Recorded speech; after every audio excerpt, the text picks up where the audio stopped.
você que essa palavra não é bem o que eu queria pregar para hoje, mas eu preciso pregar isso hoje. Porque o Brasil está no calor do momento dessa discussão teológica, para não falar herética, que a Bíblia precisa ser atualizada, pastor. Ai, Jesus, me guarda aqui nessa noite, e que as pedradas sejam poucas durante a semana. Então, querido, olha para mim.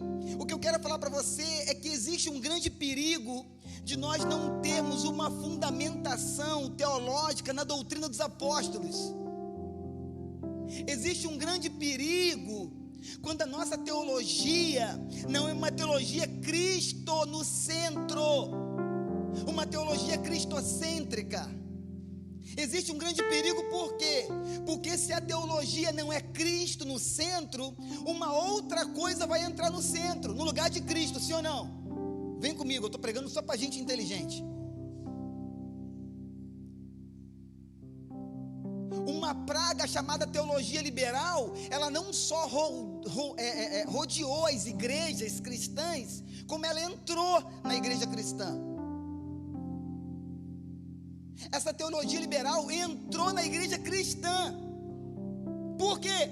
Porque muitos deixaram ou tiraram a teologia Cristo no centro do centro, para colocar uma filosofia vã. Ah, mas eu sou PhD, que eu estudei, eu sou doutor em divindade, e por isso eu uso um anel diferenciado, porque agora eu sou doutor em divindade. É bestado. Acorda, Brasil.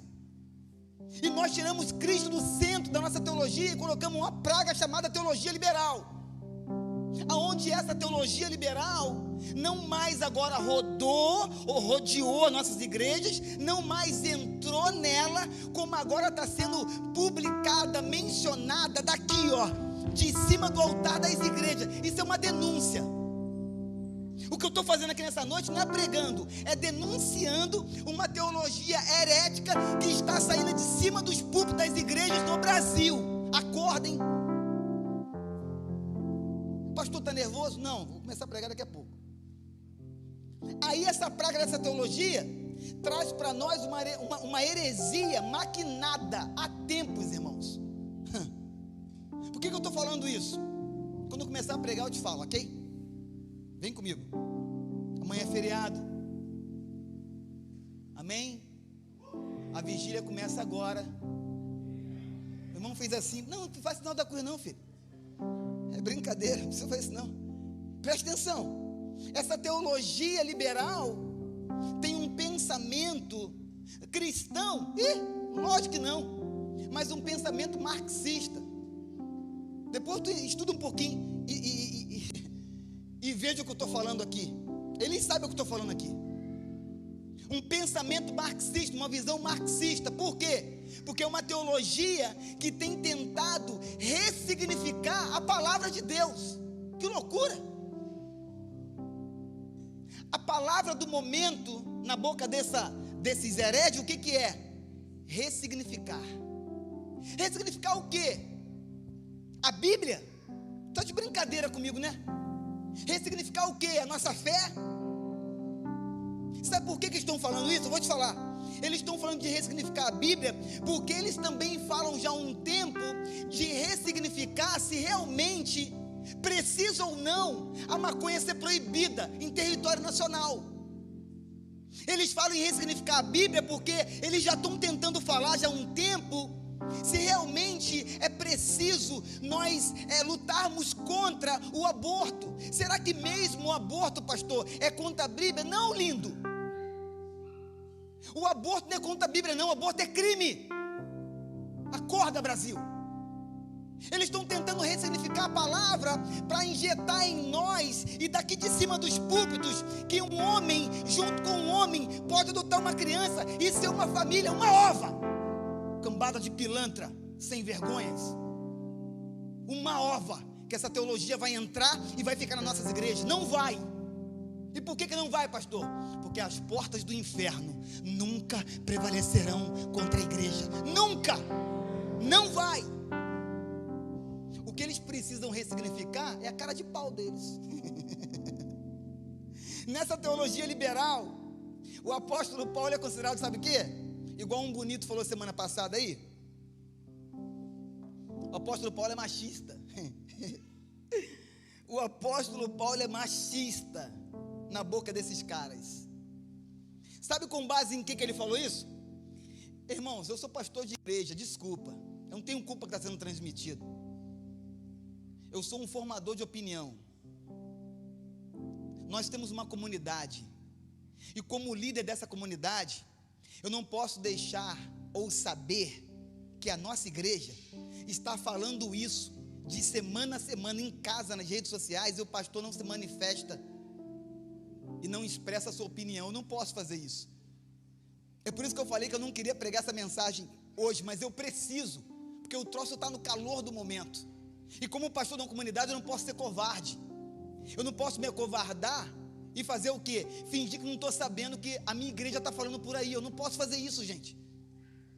Ok? Então eu preciso pregar essa palavra hoje. Me desculpe, mas você vai crescer na fé com ela, eu tenho certeza absoluta. Sabe por quê? Porque não vamos falar de nós, mas vamos falar do poder da palavra.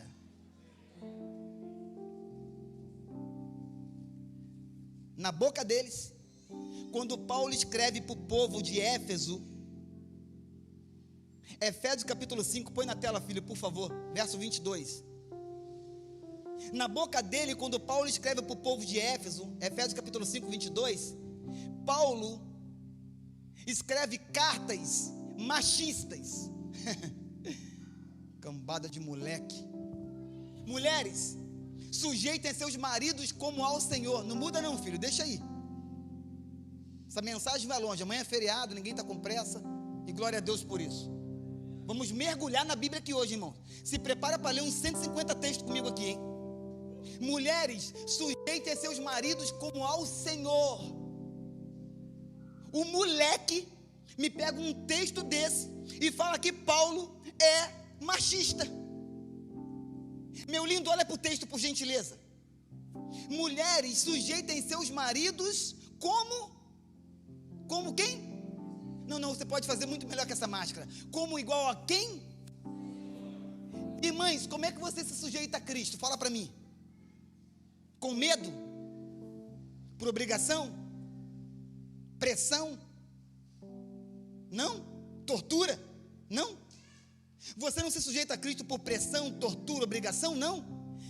Como é que você se sujeita a Cristo, irmãs? Amor? Gratidão? Carinho? Honra? É dessa forma que Paulo está falando que você precisa se sujeitar a seu marido. Aí vem uns canalhas desse falar que Paulo é machista. Seria bom que Paulo não tivesse escrito essa carta para o povo de Éfeso, porque Paulo me colocou numa situação difícil como marido lá em casa. Os caras distorcem o texto 23, põe na tela 23. Eles distorcem o texto e falam que Paulo é machista, mas Paulo vai me ouvir quando eu chegar no céu, hein?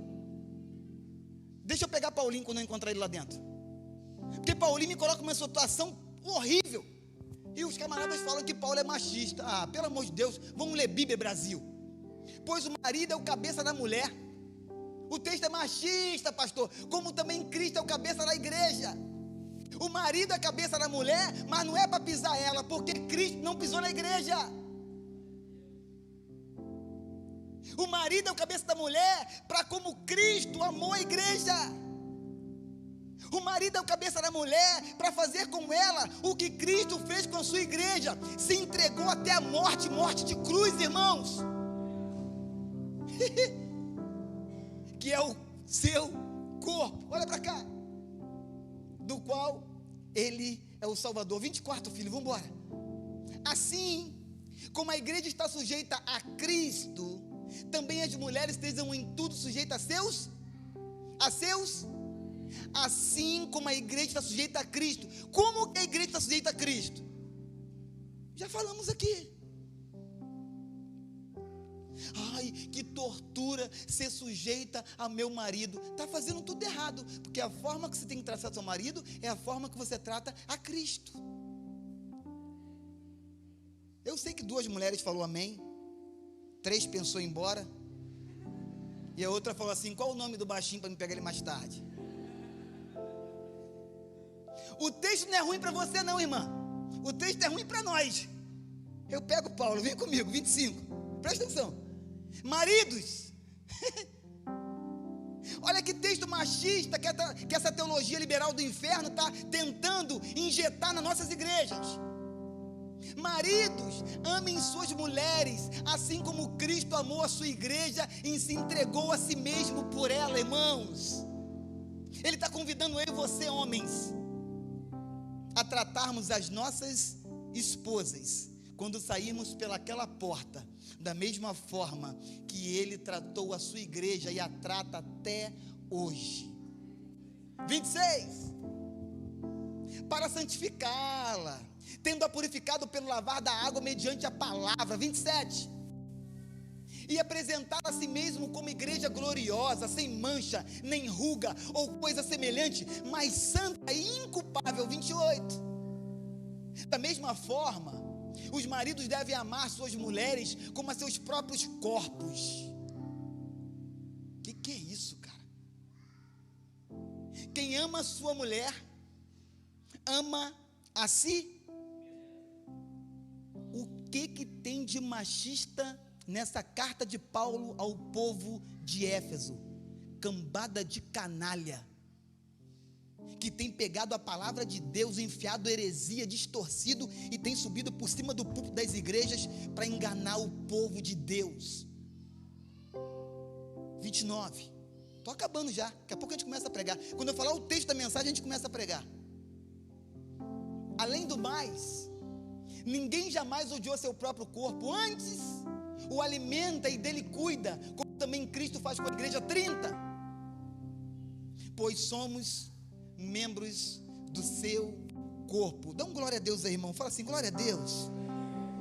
31. Por essa razão o homem deixará pai e mãe e se unirá à sua mulher, e os dois se tornarão uma só carne. Macho e fêmea, homem e mulher. Só tem como haver multiplicação no meio do casamento quando o sexo é oposto. Vem pra cá com essa fiada que Paulo está sendo machista. Mentira! O que Paulo está falando é: ei, deixará o Jefferson, o seu pai e a sua mãe, vai se unir a Patrícia e vai gerar o Gustavo e a Juliana. Por quê? Porque só tem como gerar multiplicação segundo a ordem de Deus.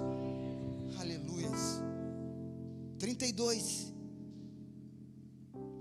Este é um mistério.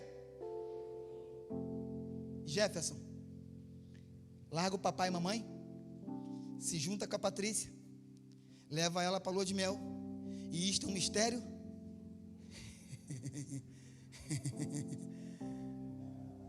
Refiro-me não, porém, a sua lua de mel, Jefferson. Está vendo como é que eles distorcem de forma sutil?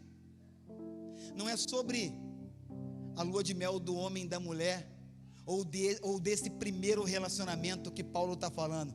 Paulo está falando que é um mistério profundo. Cristo e fala comigo, e a igreja. Acorda, Brasil. 33, e a gente começa a pregar. Portanto, cada um de vocês também ame a sua como a você, e a mulher trate o marido com todo. O que tem de machista nesse texto? Mas o cara de Paulo vai para a mídia e fala que Paulo é um apóstolo machista, tentando descredibilizar as 13 cartas do apóstolo Paulo, que começa em Romanos e termina em Filemão. Cara de pau. Você nessa noite tem o poder de decisão se você vai ficar com a opinião desses caras ou se você vai ficar com a opinião do apóstolo Pedro. Como assim, pastor? O que você está falando? A segunda carta que Pedro, no capítulo 3, no verso 15, 2 Pedro 3,15, põe na tela, filhão. Olha qual a opinião de Pedro sobre as cartas do apóstolo Paulo. Não, tu não pegou, mas tu vai pegar agora. Eu estou falando do homem que andou sobre as águas com Jesus.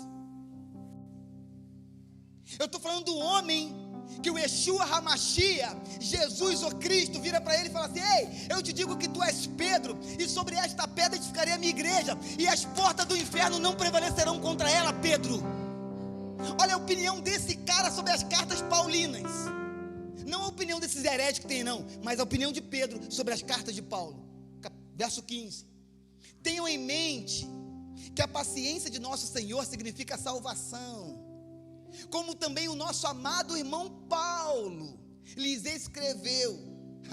Aqui ele inspira o cabeção agora. Com a sabedoria que Deus lhe deu. As 13 cartas de Paulo não é machista. As 13 cartas de Paulo não são da cabeça dele. As 13 cartas de Paulo não é sabedoria humana. As 13 cartas de Paulo foi sabedoria de Deus em Paulo, irmãos. Acorda, igreja. 16. Ele escreve da mesma forma em todas as suas cartas. Fala comigo, todas. Não, me ajuda, fala todas. Agora fala comigo, cartas. Aí me vem um camarada falar que as cartas de Paulo são comprometidas e que precisa ser ressignificada. Por favor, filho, compra óleo de peroba, pelo amor de Deus. Todas as cartas, 13, todas as cartas de Romano a Filemão, todas as cartas paulinas, falando nela destes assuntos. Suas cartas contêm algumas coisas difíceis de entender, verdade, isso é verdade. Tem trechos da carta de Paulo que é difícil de entender, verdade, só tem um porém, as quais ignorantes e instáveis torcem. Acordem. Eu falei para você que como igreja de Jesus, a sua base precisa ser Bíblia. Por quê, pastor? Porque senão qualquer vento de doutrina, qualquer teólogo renomado que está nas redes sociais, com milhares de seguidores, fala qualquer coisinha e você vai atrás desse povo sem saber nem para onde está indo. Acordem. A tua base tem que ser Cristo no centro.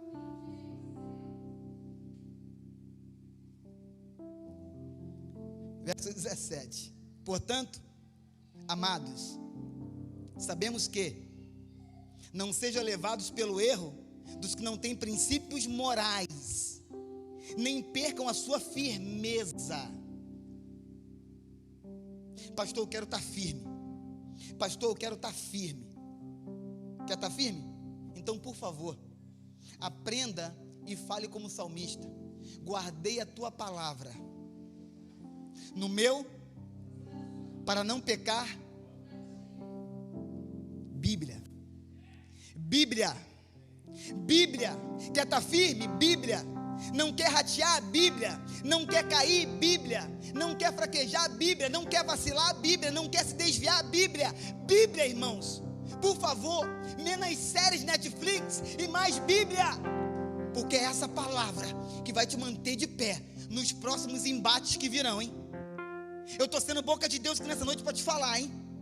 Essa heresia, essa teologia do inferno, esses falsos teólogos, falsos mestres, estão cada vez mais fortes no Brasil. Eles estão se levantando, eles ficam soltando algumas sementinhas. Fala hoje, fala mês que vem, fala ano que vem, fala mês que vem de novo. Mas olha para mim, que quando chegar um tempo que Deus nos livre disso, e se chegar esse tempo, de nós como um país livre, um país laico, não puder ter mais isso aqui nas nossas casas, que isso não tenha problema nenhum para você. Por quê?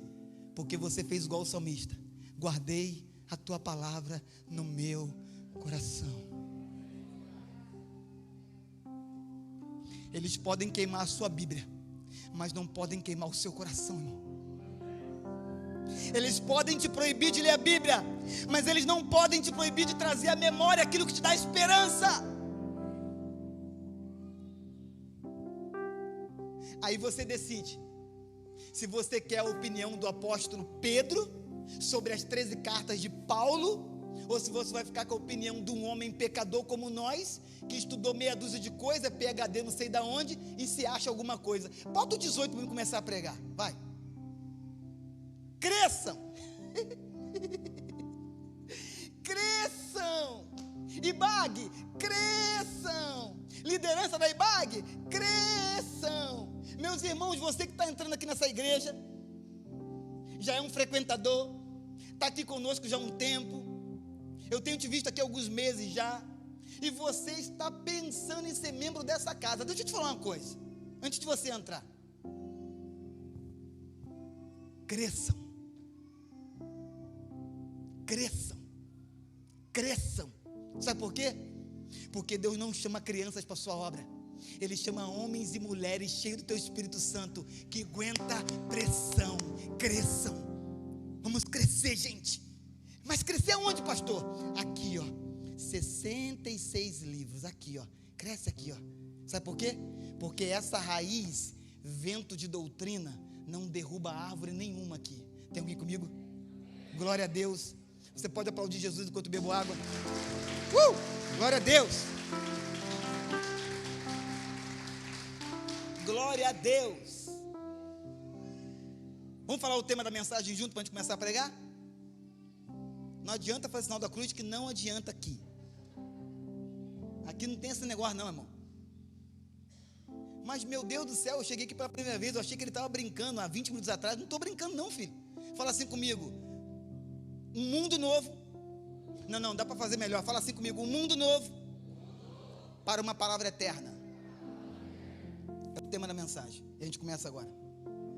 Olha para mim. Não é uma palavra eterna para um mundo novo. Não. Se fosse, eu estaria falando o que esse abençoado, para não falar outra coisa, falou esses dias aí. Que a Bíblia precisa se moldar ou se adequar. A Bíblia precisa ser ressignificada para quê, pastor? Para nós injetarmos ela segundo o padrão das nossas igrejas. Está de brincadeira comigo? A gente precisa pegar a Bíblia e injetar, por quê? Porque, pastor, afinal de contas, tem tantos homossexuais vindo na nossa igreja e tem que vir mesmo. Então nós precisamos começar a pensar sobre isso. Por quê? Porque imagina, se eu falo um texto que aborrece eles, é lindo, vai entrar macumbeiro, qualquer religião pode entrar aqui dentro, todo mundo vai ser amado. Você gosta de homem e é homem, pode entrar, vai ser amado. Você gosta de mulher e é mulher, pode entrar, vai ser amada. Só tem um porém, filho. De cima desse altar sempre será pregado a palavra de Deus, doa quem doer. Por quê? O céu e a terra vai passar, mas a palavra permanece para sempre. Aleluia. Serão amados. E por nós amarmos a todos, que nós não abrimos mão de pegar a palavra toda para o homem todo. Mas já que vamos falar da Bíblia, nós precisamos fazer algumas ponderações. Por exemplo, o que é a Bíblia? Os próximos 50 minutos, vamos falar só da Bíblia agora. Vamos ver se realmente a Bíblia precisa ser ressignificada. Vamos ver nos próximos 50 minutos, ou um pouquinho menos, se realmente a Bíblia precisa ser alterada alguma coisa, se ela está desatualizada. Cara de pau. Irmãos, olha para mim. O que é a Bíblia? Fala assim comigo, por gentileza, me ajuda a pregar. Eu sou carente. Fala assim: única fonte de fé, ordem e prática que temos. Você começou com uma palavra forte, hein? Você começou com uma palavra única. Você falou para mim que a Bíblia, a palavra de Deus, é a única fonte de fé, ordem e prática que temos. Eu vou falar um pouquinho mais. Eu vou falar que a Bíblia, ela é a nossa única fonte de teologia. Teo, Deus, logia, estudo sobre Deus. Então significa que quando eu vou pesquisar sobre Deus, não para explicar Deus, mas tentar conhecer um pouquinho mais do meu Pai, significa que só tem um livro que está acima de todo livro, que não foi inspiração humana, mas foi inspiração divina, e que somente nesse livro eu conheço Deus. Aonde? Aqui, ó. A Bíblia é a nossa única fonte de teologia. Irmãos, eu compro livros. Quem vos fala aqui não é nenhum pastor tapado, não. Eu compro livros, eu leio muita coisa. Tem autores, tem homens de Deus maravilhosos que escrevem demais. Os caras são um monstro quando o assunto é escrever. Só tem um porém. Eu estou falando da única fonte que eu mergulho e Deus fala assim: achou. Eu estou falando para você que o único local que você futuca, caça, escava, e tenta entrar, e ele não brinca de pique-esconde, é aqui, ó. Quanto mais você busca, mais ele se revela. Quanto mais você busca, mais você encontra. Por quê, pastor? Porque Deus tem prazer em se revelar para os seus filhos. Primeira ponderação: a Bíblia é a nossa única fonte de fé, ordem e prática, única, ok? Segunda ponderação, para a gente começar a pregar: a Bíblia não precisa ser defendida por você. Nesse assunto aí que rolou nas redes sociais e está rolando, se a Bíblia tem que ser atualizada ou não, o que eu mais vi? Eu vi um montão de cristãos tentando defender a Bíblia. Ai, Jesus, está faltando Bíblia. Quando você tenta defender a Bíblia, é porque está faltando Bíblia em você. Sabe por quê, lindo? Porque a Bíblia não precisa ser defendida por nós. Mateus capítulo 24, verso 25, olha para mim. Põe na tela, filho. Mateus 24, 25 vai dizer assim, ó.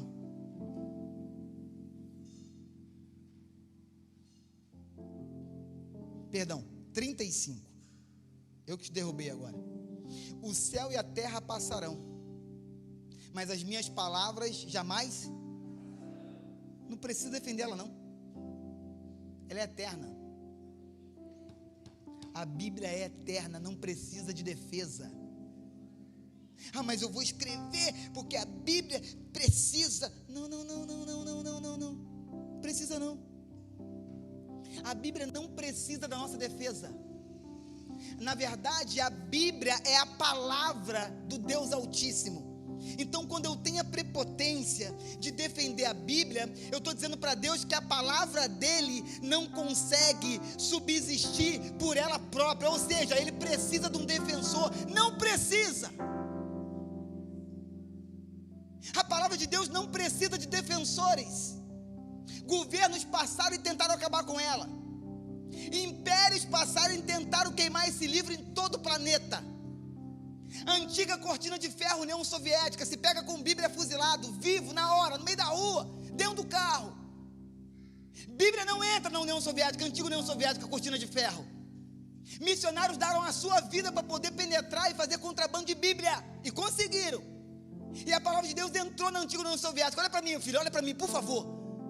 Por que os países fechados hoje, eu não posso falar o nome deles que eu não sou trouxa, por que os países fechados hoje não querem esse livro lá dentro? Porque o inferno sabe que aonde essa palavra entra, ela transforma, gera vida e vida em abundância. Aleluia. É por isso que ele não deixa a Bíblia entrar, porque eles sabem do poder dessa palavra. Então, que você que é livre e mora num país livre, se apaixone pelo poder dessa palavra enquanto tem tempo, irmãos. Pastor, por que a Bíblia não precisa de defesa? Porque a Bíblia, ela por si só salva. Como assim, pastor?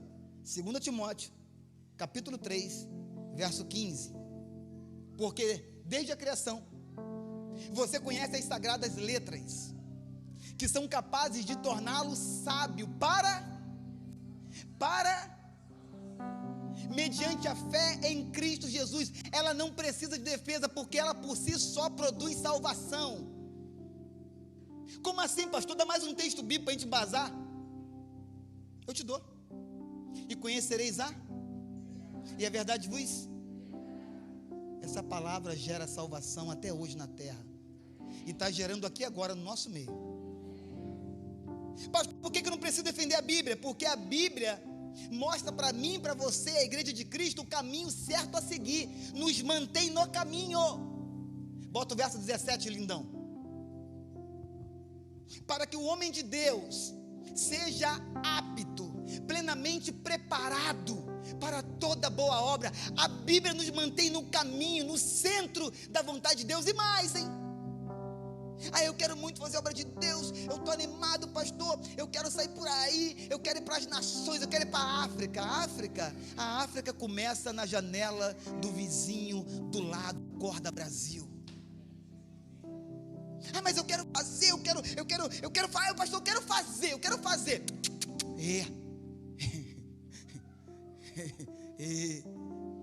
Jurema, calma. Olha para mim, lindo. uma forma de você saber se você está apto e preparado para toda boa obra que o Espírito Santo tem te convocado. Sabe qual é? Guarda essa palavra no teu coração. Ah, mas eu tenho as técnicas, pastor, de como fazer. Não vai nessa não, que é furada. Escuta teu pastor. Guarda essa palavra no teu coração. Ah, porque eu estou estudando, estou fazendo agora a faculdade. Escuta. Guarda essa palavra no teu coração. Ah, porque o meu mentor, o meu discipulador é um camarada top, que prega no Brasil inteiro, e ele anda comigo, me manda o WhatsApp todo dia. Para de besterol e me escuta mais uma vez. Guarda a palavra de Deus no seu coração. Acorda, gente. Pastor, por que eu não preciso proteger a Bíblia? Sabe por quê? Porque a Bíblia equipa os cristãos. Equipa. Está aí, ó. Irmãos, olha para mim. Terceiro e último, a gente fala o tema da mensagem. Eu não vou nem mais falar isso porque fica feio na câmera. Vou falar que eu vou começar a pregar. Então vem comigo. Terceiro, pastor, por que a Bíblia não precisa ser defendida por nós? Porque ela não erra, ué. Como é que eu vou defender uma coisa que não erra, gente? Como é que eu vou defender uma coisa que é inerrante? Sabe quem falou isso? O salmista. Põe na tela aí, lindão, Salmo 119, 105. Salmo 119, 105. Olha o que o salmista falou sobre essa palavra. Tu está no 19, 7. Isso aí, gente boa, tamo junto. A tua palavra é lâmpada que ilumina os meus e luz que clareia o meu. Ela não precisa de defesa.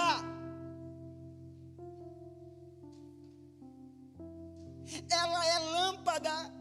Ela tira nós, cada um de nós, da escuridão das trevas e nos transporta para o reino do Filho do seu amor. Eu estava perdido, eu estava cego espiritualmente, eu estava nas trevas, pastor, estava tudo escuro, pastor. A minha vida gira, mês, 7 dias por semana, 24 horas por dia, 12 meses no ano, e eu não consigo sair do lugar, pastor. O que é isso? Você precisa sair dessa escuridão e começar a enxergar uma luz, porque aonde tem luz, você consegue enxergar o caminho. Só tem um porém, é a lâmpada que ilumina o seu caminho, é a palavra.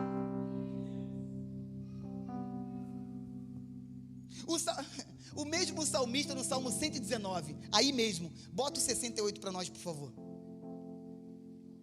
Salmo 119 e 68, aí, tu és bom, e o que fazes ensina-me os teus, palavra de Deus. Ah, se eu tivesse tempo, põe 72 aí mesmo. Vai, 72, eu creio, vai aparecer, apareceu. Para mim, vale mais a lei que decretaste do que milhares de peças de prata e ouro. Não adianta perder a sua alma e ganhar o mundo. Para de correr atrás de prata e ouro e mergulha, come essa palavra. Por quê? Porque você vai ter, porque Deus vai dar. E por que Deus vai dar? Porque você decidiu buscar Ele em primeiro lugar. Acorda, Brasil. Busca ao Senhor em primeiro lugar. E as demais coisas, prata, ouro, terra, alegria, felicidade, paz, casa de praia. Quem tem casa de praia? Me leva, aleluias. Vai te ser acrescentada, me abençoa, crente doido. 86, põe na tela, por favor. Todos os teus mandamentos merecem confiança, todos. Aí me vem um camarada me falar que a Bíblia precisa ser ressignificada. Cara de pau. Todos os teus mandamentos merecem confiança, Deus. Ajuda-me, pois sou perseguido olha para mim, lindo. Isso foi escrito há mais de 2.500 anos. Tu tá achando que isso é novo? Tu tá achando que essa modinha de semana passada nas redes sociais é nova? Só não tinha internet naquele tempo, mas agora tem, só mudou só a tecnologia, mas o povo é o mesmo. Os hereges são os mesmos, os falsos profetas são os mesmos, Os falsos pregadores são mesmo. Acordem, Brasil. Acordem. 89. Vamos junto. Vigília. Fala comigo. Vigília. 89. A tua palavra, Senhor, para sempre está firmada nos céus. Ah, pastor, eu achei que estava aqui na minha casa, que eu fico grifando. Não. Tu tem uma Bíblia que você grifa. A palavra de Deus, ela está cravada nos céus. Aleluias. Oh, Jesus. 96. Tenho constatado que toda perfeição tem limite na terra. Toda perfeição tem limite, irmãos, mas não há limites para o teu mandamento, Senhor. Você vai sair daqui hoje apaixonado pela palavra de Deus, irmão. Ou você sai daqui apaixonado ou morra. Quem quer a segunda opção? Então sai apaixonado, hein? 137. Justo és, Senhor, e retas são as tuas. Quem quer mais diz amém. Provérbios 35, pronto. Agora a gente começa. Provérbios 35, vai. Cada palavra de Deus é comprovadamente pura. Povo, teólogos que pregam heresia. Vocês têm tempo de se converter porque vocês estão vivos ainda, gente. Para de enganar o povo. Mergulha na palavra não como um ser crítico, mas como um ser dependente de Deus. Ei, lindo, olha para mim. Quando eu leio a palavra não como um ser crítico, mas um ser dependente, sabe o que meu pai faz? Quando eu mergulho nela, meu pai me bota no colo dele e fala assim: filho, tá vendo aqui? Isso é por causa disso, isso é por causa disso. Isso aqui, Isaías escreveu por causa disso aqui, ó. Ó, Jeremias falou desse camarada aqui no Novo Testamento. Deus começa a te dar toda a planta da palavra dele. Por quê, irmãos? Porque quanto mais você busca, mais ele se revela para você. Aí, irmão, não tem como mencionar o discípulo do amor, João. João capítulo 17, verso 17, põe na tela, e eu te agradeço por isso. Senhor, eu não quero que eu tire ele do mundo, não tira a minha igreja do mundo, Pai. O que eu te peço é, primeiro, livra eles do maligno. Eu posso pedir mais alguma coisa, papai? Posso? Santifica-os na verdade. A tua palavra aleluias, santifica a IBAG na verdade. IBAG, olha para mim, IBAG, por favor, você que está em casa da IBAG, você que está aqui presencialmente, você que nos visita em casa e aqui, olha para mim. Essa palavra é a única verdade absoluta na face da terra.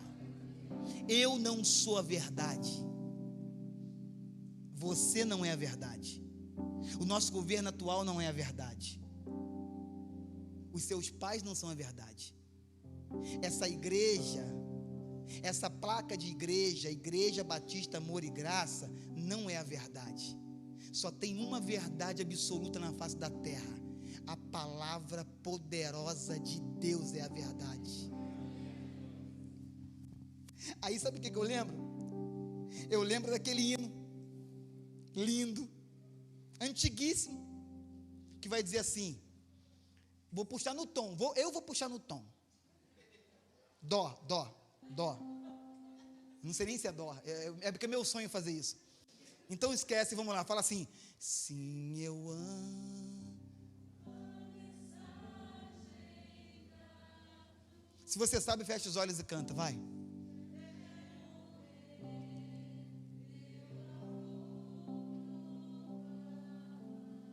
Levarei.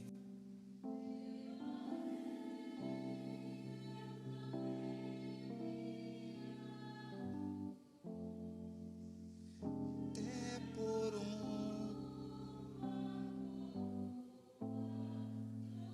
oficial agora, vai. Sim, eu amo.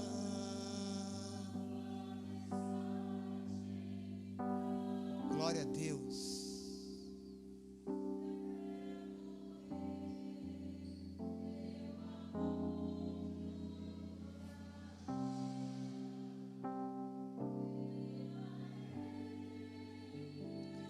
Pela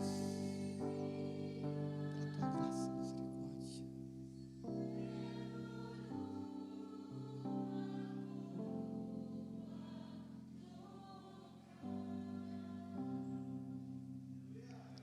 Você precisa ser apaixonado por essa palavra, meu irmão. Você precisa ser apaixonado por essa palavra. Você precisa ser apaixonado por essa palavra. Por quê, pastor? Porque tem uma troca. Está doendo, pastor? Aguenta, tem uma troca. Você está no meio cristão, seguindo a Jesus, contra os hereges. A Bíblia não tem que ser atualizada coisa nenhuma. A Bíblia é a palavra de Deus ontem, hoje e eternamente. Não abra mão dessa convicção. E você vai ser discriminado e criticado por isso. Só tem um porém. Aguenta firme, porque tem uma troca. Tem uma coroa incorruptível te aguardando em toda a eternidade. E nem mais, hein? Eu já falei para Deus, Deus tem como me dar minha coroa com meu nome? Ah, mas isso é heresia. Vem para cá me criticar, não. Eu me entendo com meu pai. Ele é meu pai, eu me entendo com ele. Fala comigo, um mundo novo para uma palavra eterna. O texto base da mensagem que a gente começa agora, quem acredita diz amém? 2 Timóteo 3,16. Já lemos ele, mas vamos ler de novo. Toda a escritura é? Toda a escritura é? Então como é que vem falar para mim que eu tenho que mudar alguma coisa? Que loucura é essa? Que mentalidade é essa, gente? Que visão teológica herética é essa, meu filho? Como é que eu tenho que mudar alguma coisa de Gênesis, Apocalipse? A própria palavra diz que toda a escritura foi inspirada por Deus, toda. Hebreus capítulo 10, verso 15 fala sobre isso. O Espírito Santo também nos testifica a este respeito. Primeiro ele diz, 16: esta é a aliança que farei com eles depois daqueles dias, diz o Senhor, porei as minhas leis em seus corações e as escreverei em suas mentes. Ei, lindo, toda palavra foi inspirada por Deus. O próprio Espírito Santo colocou ali em você, aqui e aqui. O que a gente vai mudar, gente, nessa Bíblia? Pedrão, 2 Pedro 1. Olha o que Pedro vai dizer, 2 Pedro 1, verso 12. 2 Pedro 1, 12. Por isso, sempre terei o cuidado de lembrá-lo dessas coisas. Eu também vou lembrar vocês direto, vou fazer igual Pedro. Se bem que vocês já sabem, estão solidamente firmados na verdade que receberam. 13. Considero importante, enquanto estiver no tabernáculo deste corpo, despertar a memória de vocês. Eu vou fazer a mesma coisa. Apareceu um fuzuê na internet, tem um burburinho, tem algo aí polêmico, eu subo aqui, Deus com certeza me dá uma palavra para me poder ensinar o povo dessa casa, se é verdade, se é mentira, se é heresia ou se é palavra de Deus. Eu estou aqui para isso, irmãos. Eu estou aqui igual Pedro. 14. Porque sei que em breve deixarei este tabernáculo. Ah, isso aqui é poderoso, hein? Perde não. Eu sei que já cansou, sabe por quê? Porque se fosse uma palavra de autoajuda, aí é gostoso, pastor. Autoajuda é gostoso. Porque autoajuda massageia meu ego e fala assim: você pode, você consegue, você vai conquistar, Deus tem que te dar. A autoajuda pega uma teologia humanista e coloca você no centro, acima de Jesus. Aqui tem autoajuda não, aqui tem ajuda do alto. Aqui não tem autoajuda não, meu filho, aqui tem ajuda do alto. 15. Eu me empenharei, estou igual Pedrão, eu me empenharei, para quê? Também depois da minha partida, vocês sejam capazes de lembrar destas coisas, destas aqui. O pastor Jefferson nem é eterno aqui não, lindo. Eu estou aqui de passagem, Tem uma gurizada linda que está vindo depois de nós vamos passar o bastão para eles. Os nossos filhos chegarão mais longe que nós. Os nossos filhos vão assumir tudo isso aqui, e vão fazer muito mais excelente do que cada um de nós. A nossa geração vai passar, irmãos, só tem um porém. Se a minha geração passar, e os homens que vêm depois de nós, as meninas que vêm depois de nós, os guris, as gurias que vêm depois de nós, se eles não tiverem base disso aqui, que nós injetamos nele, a igreja acaba. Olha que responsabilidade da nossa geração. Pregar a palavra, viver a palavra, em tempo e fora de tempo. Por quê, pastor? Porque o teu filho, a tua filha, os meus netos, calma, gurizada, eu falei os meus netos, mas okay? Os dois estão por aí, então os meus netos é muito para frente. Mas a geração que vem depois de nós vai voar igual flecha na nossa frente. Não, eu vou falar aqui com muita calma para você entender. Os seus filhos, os seus netos, os seus bisnetos, porque Deus abençoa a terceira e quarta e milésima e vai. E o que Deus promete para nós, pastor? Que a nossa geração, que nós multiplicamos na terra, é uma geração que está com a mão de Deus, o favor dele sobre eles. Por causa deles, por causa da sua fidelidade, papai e mamãe. A nossa geração de pai, não, se alguém acredita aí, levanta a mão e recebe. A minha geração de pai e mãe hoje é a causadora das bênçãos que os nossos filhos estão recebendo hoje, amanhã e depois. Você é a resposta de Deus para essa geração, meu filho. Pastor, por que eu não posso ressignificar ou mudar essa palavra? É simples. Temos como mudar Jesus? Temos como ressignificar Jesus? Temos como falar assim para Jesus: ei, Jesus, olha só, ei, calma aí. O senhor nasceu lá, Belenzinho, estribaria, vaquinha, palha seca, manjedoura.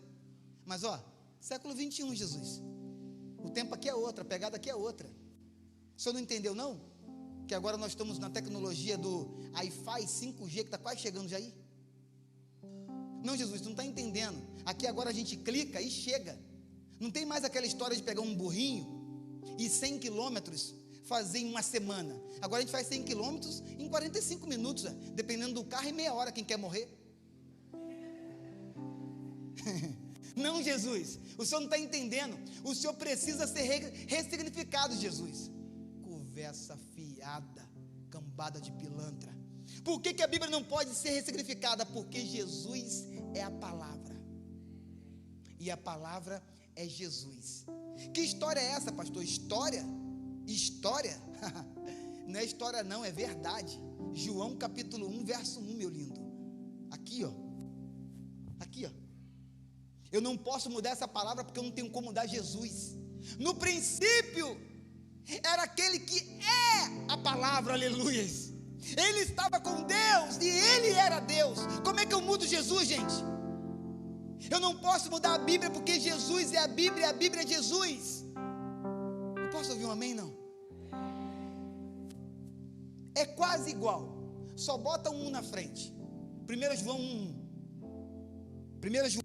1 João, está em 1 Pedro, 1 João 1, presta atenção, olha aqui, olha que coisa linda. Travou? Eu leio aqui no meu. 1 João capítulo 1, verso 1.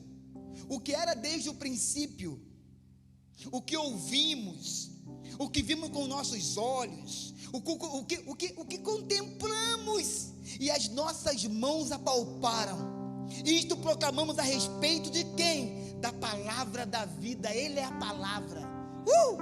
Aleluia!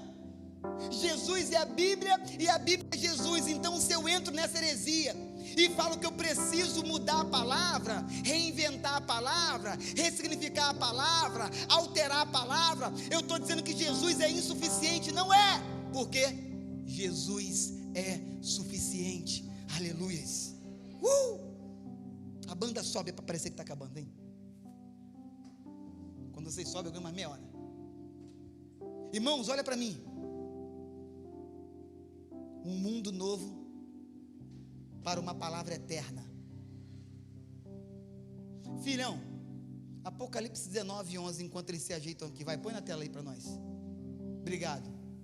vi o céu aberto, e isso aqui é demais. Vi o céu aberto, e diante de mim um cavalo branco, cujo cavaleiro se chama Fiel e Verdadeiro. Ele julga e guerreia com justiça. 12. Seus olhos são como chama de fogo, e em sua cabeça há muitas coroas, e um nome que só ele conhece, ninguém mais. Eu estou falando para você que não tem como mudar a palavra de Deus, porque a palavra de Deus é o Cristo, o Verbo encarnado que habitou entre nós, e vimos a sua glória, irmãos. Bota o 13, lindo, por favor. Está vestido com um manto tingido de sangue, e o seu nome é Palavra de Deus. O Cristo ressurreto é a palavra. Gostei. Domingo que vem vamos continuar essa mensagem, um mundo novo para uma palavra eterna. Eu vou parar aqui agora. Estou sentindo que tem gente aí que está doida para ir para casa lanchar. Patrícia, se prepare, hein? O convite vai chegar. O pastor sempre faz isso? Sempre. Alguém pode tirar aqui para nós? Eu quero terminar essa palavra dizendo o seguinte: não entre nessa heresia chamada teologia liberal. A Bíblia é, Jesus é e a palavra é, Jesus é a palavra, e a palavra é Jesus. De tudo que foi falado aqui, se você pegar isso e guardar no seu coração e levar para casa, filho, eu estou feliz. Se você sair daqui convicto, ciente e lutando pelas suas convicções, não precisa proteger a Bíblia, precisa proteger você. Guardei a tua palavra no meu coração, não foi para proteger a Bíblia e Deus, foi para proteger o salmista. Porque quando essa palavra entra, eu guardo ela aqui, eu não estou protegendo Deus, o céu, não, eu estou protegendo a mim. Então, irmãos, olha para mim, se proteja. Como? Come essa palavra.